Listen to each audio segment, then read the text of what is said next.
guys, and welcome back to my YouTube channel. So today's video is going to be a wrap up of all the books that I read in July, which happened to be my best reading month ever, I think. I managed to finish 8 books in July. 2 of them were novellas, so it's not like crazy. So I only actually have one physical copy of the books that I read this month. A couple of them are on my Kindle, a couple of them were from the library, and then I think a couple were audiobooks as well. I mentioned in my latest haul video that I've remembered that libraries exist, and I've managed to find an app where I can borrow audiobooks from my library, so that has really helped me read a lot more because it means that I can read whilst I'm driving, whilst I'm like cleaning the house, whilst I'm at work, like just with a headphone in, so that has really helped. July is also the month that I got a Storygraph account. If you've never heard of it before, it's quite similar to Goodreads. It allows you to track your reading, add things to your TBR, but it also has an additional feature where it allows you to look at the stats for a certain year, a certain month of the books that you've read. So it gives you your stats in little pie charts, so I thought I would stick them like on the screen here and just like talk through them. So this month I read 8 books, which equates to 2046 pages. The mood for 7 out of the 8 books was dark, so standard. Tense, 5 out of the 8 books were tense, 5 out of the 8 books were mysterious, 1 of the 8 books was funny, and 1 of the 8 books was emotional. So that is completely expected. I read basically only dark fiction. The pacing, 5 of them out of the 8 were fast-paced and 3 of them were medium-paced. Again, that's pretty normal. Ooh, this one's interesting. So, of the page numbers, 3 of the books were between 300 and 499 pages, and 5 of them were less than 300 pages, which is sort of surprising. Oh, okay, that makes sense. So I've got the 2 short stories, and then 3 books were slightly shorter. So, oh actually, I've just remembered that I do have another book somewhere. I'll go find it. And then we go on to the genre breakdown. So 6 of the 8 books were thriller, 4 of the 8 books were horror, 3 of the 8 books were mystery, I would say that 2 of the books were short stories. 1 of them was described as fantasy, which I think I looked at, and that was Night of the Mannequins, which I would not say is a fantasy. 1 of them was a crime. And my average star rating for this month was 3.69, which isn't great. So I had 1 2-star rating, 1 3-star rating, 1 3.5 star rating, 3 4-star ratings, and 2 4.5 star ratings. So that's not bad actually. During the first week of July, I took part in the Summerween Readathon. I did make a reading vlog. If you're interested, I will link it like in the description box. I will also like talk about my thoughts on the books here because that's what you're here for. So the first book I read for Summerween was The Guest List by Lucy Foley. And I've been meaning to read this book ever since I read The Hunting Party back in November. I did quite enjoy it. It wasn't like anything spectacular. I think I gave it like a 3.5 out of 5. However, I'd heard that The Guest List was slightly better, so I read that one first, and then I knew I wanted to read this one eventually. This book is very similar to The Hunting Party. They are both set in like a secluded area, and we're following this group of people from alternating chapters. Somebody ends up dying, but the reader doesn't know who that person is, and we sort of flash back to the days leading up to the murder, and yeah, follow all these different characters as the days go by, and we learn all of their little secrets and the lies and things, and see the tensions that are building up between these characters until the ending where the killer and the victim is revealed. It's definitely a very interesting way of telling a mystery story. So this book is set on a very secluded island just off the coast of Ireland. Ireland. It's hard to say with my accent. And we're following this wedding party. We're following the perspectives of the bride, the wedding planner, the +1, the bridesmaid, and the best man, I think is all of them. So I did enjoy this book, but I didn't think it was as good as The Hunting Party. I gave this book 3 out of 5 stars. It was really good in terms of setting the scene on this secluded, isolated, kind of creepy island. I thought that was really well done, and I could really envision this island as a really spooky place to be. However, I don't think the characters got the same sort of attention put into them, and I think they're all sort of like caricatures, stereotypes. They're very predictable characters. I just didn't find any of them particularly interesting or memorable at all, and I wasn't really rooting for anyone in particular, which means that I care less about the story as a result, because I'm not bothered about who's going to die and I'm not bothered about who's going to be killing them. I feel like it's exactly the same criticisms that I had for The Hunting Party. I didn't think the characters were very good in that book either. However, I could forgive the characters being a little bit boring if the story had been good. However, I'm rubbish at predicting twists. I just don't even bother doing it because I never get it right. But in this one, it seemed really obvious. I don't know if it was just me, but the main twist was very obvious and I could see it coming from a mile away. A lot of the other twists were also pretty obvious and just a bit like meh, like I'm just like, okay, I don't care about that.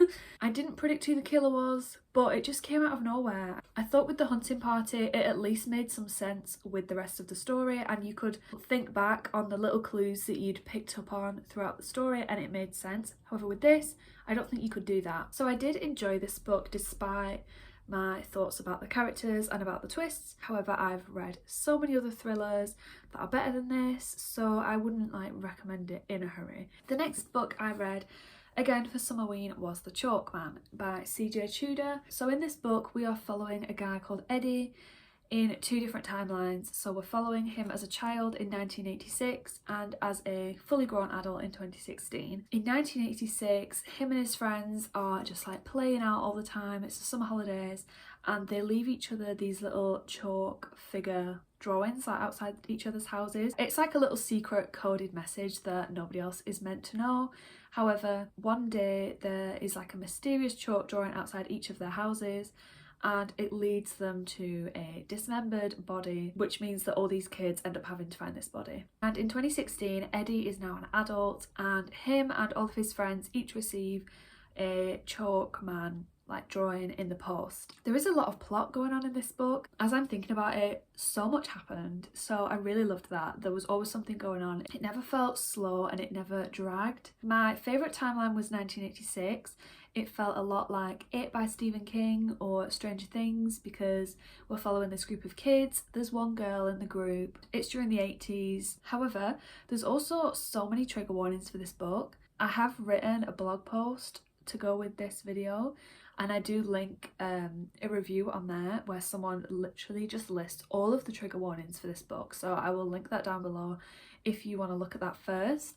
But there were definitely some scenes in this book that were pretty upsetting, even for me who reads quite a lot of dark things. I really enjoyed this book. I thought the ending played out really well, and a lot of the final twists and reveals were really good, especially the final one. That was my favourite. Because I read this for Summerween, I was hoping that it would have been a little bit more scary. The back of the book does say that it made someone jump when they were reading it, which, who does that? And saying that it's wonderfully creepy, which it was creepy, and it was definitely like a horror, small town vibes kind of book. There was one scene that really freaked me out, but it was during a dream, so it wasn't as scary as it could have been, and I was just sort of hoping that there would be a bit more scary things that would make this book like permanently stay in my mind. That's my only criticism about it, but other than that, I thought this was a really, really good book, and I gave it 4 out of 5 stars. The next books that I read for Summerween were the final 2 books that I read. I didn't have a lot of time left and I wanted to read a couple of shorter novella style books. So the first one I read was 1922 by Stephen King, and this is hands down my favourite thing I've ever read from Stephen King. I have read Misery and Pet Sematary and The Running Man, and I just find that his books are too long. They could easily have things cut out of them. I just find myself getting a little bit bored reading Stephen King books because I wish he would just cut some things out and like tighten it up a little bit, just so it was a little bit shorter and easier to digest, which is exactly the benefits of this short story, I think. I gave it a 4.5 out of 5. So it's told as a confession letter written by Wilf, who is this farmer who lives in Nebraska, and he's confessing to killing his wife, and he also admits that he sort of convinced their son to be a part of it as well. So right at the start of the book, he describes how him and his son murdered his wife, and then we're just sort of following the aftermath of that and seeing how these two men go through a gradual decline, both mentally and in terms of like their material possessions and things like that. It felt a bit like a fable or a metaphor, because these two characters have obviously done this horrible thing. Life just seems to be punishing them for it. I was totally invested in these characters, which, I mean, with the guest list, which is what, almost 400 pages, I wasn't invested in these characters, whereas with this really short novella I was fully invested, fully interested. I was literally just saying I wish that Stephen King would write shorter things, but with this one I could have read on for a lot longer than I did. This is obviously a horror short story, so there was a lot of gory and mentally scarring imagery surrounding rats. So if you've already got a thing about rats, maybe be careful with this book, because there's one scene that is permanently ingrained into my brain. This is just exactly the kind of horror that I like. It's that like disgusting imagery that is just horrific.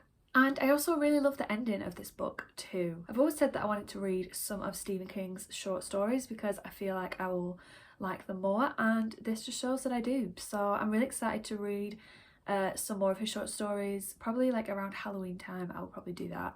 So yeah, I'm pleased to say that I've finally found a Stephen King that I really enjoyed. Next thing that I read was another short horror novella called Night of the Mannequins by Stephen Graham Jones. Now this one, I've heard a lot of hype about this book. I've heard a lot of hype about Stephen Graham Jones in general, but this novella I've heard a lot of good things about, and I thought I would love it, honestly, and I'm really disappointed to say I just didn't like it. This book starts with a prank in a cinema where a group of childhood friends decide to prank the cinema staff, and one of their friends also works there. So they decide to bring in this like life-sized human mannequin, and they're gonna put him in the cinema, dress him up as a human, and then when the cinema staff come and like check everyone's tickets, they're gonna freak out because there's this mannequin there. I don't want to say much more than that, other than the prank goes wrong in some way, and we just go from there. I thought that this book would be a lot different than it actually was. It went into a completely different direction that I was not expecting, and I think that might be why I didn't like it. I was sort of expecting this slasher type book with all these killer mannequins, and that is not what I got. I think this book would have been better as maybe a novel or just a bit longer, because there were some scenes in this book that didn't make any sense to me in terms of logistically, how did that just happen?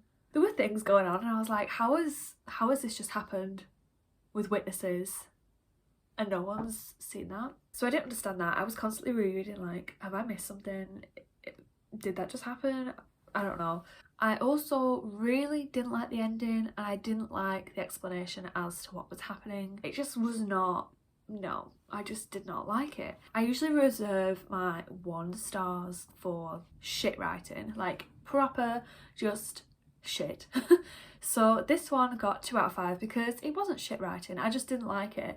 And I wouldn't let my review put you off, because I've heard so many other people who really like this book, so maybe it just wasn't for me. Maybe it's because I was expecting something different, and when I went into it, it was just like not what I thought it was going to be. I'm not going to write off this author. I will definitely read more from him because, as I said, I've heard a lot of good things. The next book that I read, I was planning to read for Summerween, but I ran out of time, so I just read it next anyway, and that was Brother by Ania Ahlborn. This book was messed up. This is one of the darkest, most twisted premises for a book I've ever heard. We are following a character called Michael, who is part of the Morrow family, and they live in this really secluded little farmhouse. They stay to themselves, they don't get involved with anyone else, and they are a serial killing family. They kidnap, torture young girls and kill them, as you do. So the character that we're following, Michael, is the youngest son in this family, and he dreams of another life outside of this family, and he's contemplating running away. So him and his brother Rebel often go into town, and they start going to this record shop where both boys each have a girl that they fancy, and Michael thinks maybe this is what he's destined to do, you know, go out and be a normal person, get away from his evil family. However, Rebel is like the epitome of evil, and he will do anything to stop Michael from getting out of his grasp, basically. I really enjoyed this book, actually. I was expecting it to be very gory and very slashery. I've seen a lot of people say this is like the most disturbing thing they've ever read. I wouldn't go that far, but it definitely was very dark and messed up. But it also still had really good characters, and especially Rebel, who plays like a massive part in this story.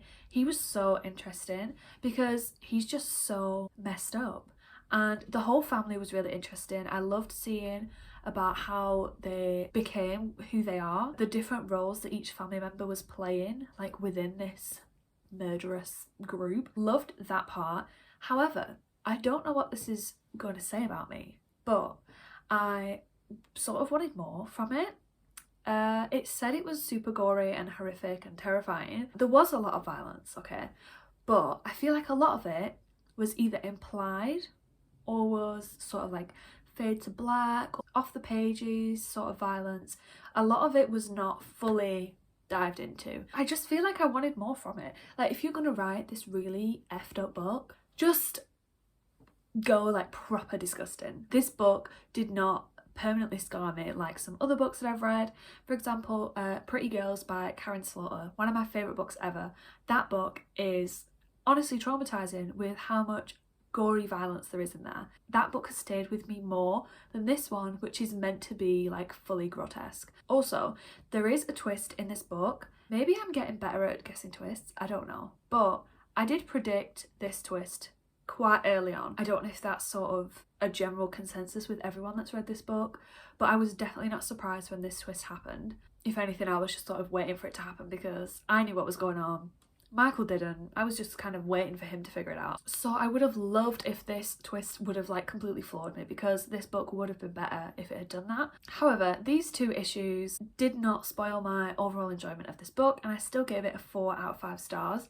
Because it was really good. I just wish it would have gone a little bit further. Also, I really loved the ending of this book. It was super action-packed and tense and surprising. And the final line of this book is like one of my favourites ever. I love that final line. So I would highly recommend this book if it sounds interesting to you. If you've read this book before, let me know if you thought that the violence was enough, because maybe it's just me being a sick person that wanted more from it. Next up, I read The Push by Ashley Audrain. This book was really good. I gave it a 4.5 out of 5. It was very close to a 5-star. The only thing that stopped me from giving it a 5 is that I don't think it has stuck with me quite as deeply as a lot of other 5 stars that I've read. However, it was still very, very good, and I don't think I could fault it in any way. We're following this character called Blythe, who is married to a guy called Fox, and they decide to have a baby together. When the baby is born, she's called Violet, and Blythe is really struggling to come to terms with being a new mum. She finds that she can't really bond with her daughter. She starts wondering if maybe something is wrong with Violet, maybe if she's got this innate darkness within her. Blythe is also wondering if maybe her experiences with her mother has affected her ability to be a good mother herself. So it talks about maybe this intergenerational trauma being passed down throughout the family. I'd say that this book is a very intense, psychological, almost character study style drama. It's really beautifully written, and it has a lot of thought-provoking things to say. It's really interesting to read about being a first-time mother from this like taboo, unorthodox side, because I feel like in society we hear a lot about mothers who look at their child for the first time and they've never felt love like it, and it's just like the best thing that's ever happened to any person ever. And we're following this woman who is just not getting that, and I feel like that must be quite a common thing, because it's talking about postnatal depression and whether Blythe could have that. It was just super interesting, and I loved getting to know Blythe and getting really deep into her head and her thoughts. I feel like you really sympathise with her character, even if some of the things that she's saying and doing are things that you would never do yourself. It just touches on a lot of issues to do with motherhood that are sort of unspoken about, and I thought it was just very, very well done.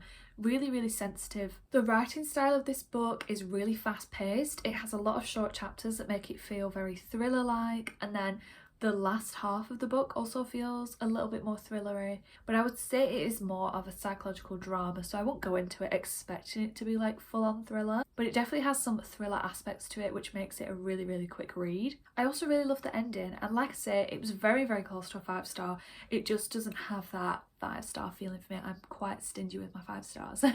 But I would highly recommend this book if it sounds of interest to you. I feel like I learned a lot, and I couldn't wait to pick it back up again when I put it down. As you can tell from the previous books, I was still on this like horror hype, and I decided to read The Patient by Jasper Dewitt, which is quite a short book. I think it's around like 200 pages or so. It's told in the form of posts put onto an online forum, and they are posted on there by this guy called Parker, who's a psychiatrist, and he's talking about his time when he first came out of training. He went to this mental asylum and he dealt with one of the most difficult patients he could ever have imagined to deal with. This patient had been in this mental asylum since he was 6 years old. He'd been admitted with night terrors, and he was still there at the age of like 40 or something like that. They'd never been able to properly diagnose him with anything. His symptoms change all the time. Everyone that tries to treat him ends up killing themselves or going mad, and this guy is just known for being super, super dangerous, really manipulative. Our main character Parker is really overconfident and he's determined. He decides he's going to be the one to figure out what is wrong with this patient, and he's going to be the one to cure him of whatever he has. This book was super fast paced, really, really quick to read. I listened to it mainly on audiobook, and I found it really interesting, and it was really, really creepy. There was some really horrifying imagery. Some of it was probably some of the worst that I've ever read, and there is one scene that is really like disturbing and horrifying that will probably stick in my head for a while. It really kept my interest throughout the whole thing. I liked how it ended. It has a little bit of ambiguity to it, which I thought worked really well in this book, and the whole thing just left me feeling really creeped out, so I gave it a 4 out of 5 stars. I would recommend this one. It is super quick to read. It literally won't take you long at all. If you're in the mood for some creepy mental asylum vibes, then I would definitely give that one a go. And the last book that I read in July, I also listened to this on audiobook. It's a little bit different for me. It was My Sister the Serial Killer by Oyinkan Braithwaite. This book is different for me because although the title would allude to the fact that this is like a dark thriller mystery kind of book, it's not like that at all. It is more of a contemporary book following these two sisters and their relationship, as one of them is essentially a serial killer. So our main character, Cordy, her younger sister, Ayula, is really, really beautiful, and she's killed 3 of her previous boyfriends, allegedly in self-defense, and each time she rings her sister in tears and Cordy turns up, she helps her clean up, get rid of the body. So although that is like a central theme in the book, the rest of the book really isn't about that. Like I said, it is more about the 2 sisters and their relationship. This book was really light-hearted. It was really funny. It had a lot of dark comedy and like dark humour. A lot of the side characters were really, really funny, and I really just loved listening to this book. It was such a change from anything that I've read in the last couple of months. I loved reading about this sister's relationship because Ayula is very childlike and naive, and she's really funny as well. Whereas Cordy is very like regimented and strict, and she often has to remind Ayula not to do stupid things like post selfies on Instagram 2 days after her boyfriend has gone missing because it looks suspicious, and she's like, what's the big deal, like chill out. And it just made me laugh. Thought this book was so good. It was really entertaining, and I liked how it ended, and it has convinced me that I really should read some more contemporary fiction. Obviously this one seemed more appealing because it was about a serial killer. I'm definitely going to read some more contemporary fiction in the future, space it out among my thriller books. That is all of the books that I've read in July. Thank you for watching this video. Let me know if you've read any of these books before, or if you now want to read any of these books. I would really love to hear your thoughts and see if we agree or disagree. If you like this video, if you could leave it a like, and if you want to subscribe, that would be amazing. and I will hopefully see you in my next video. Bye!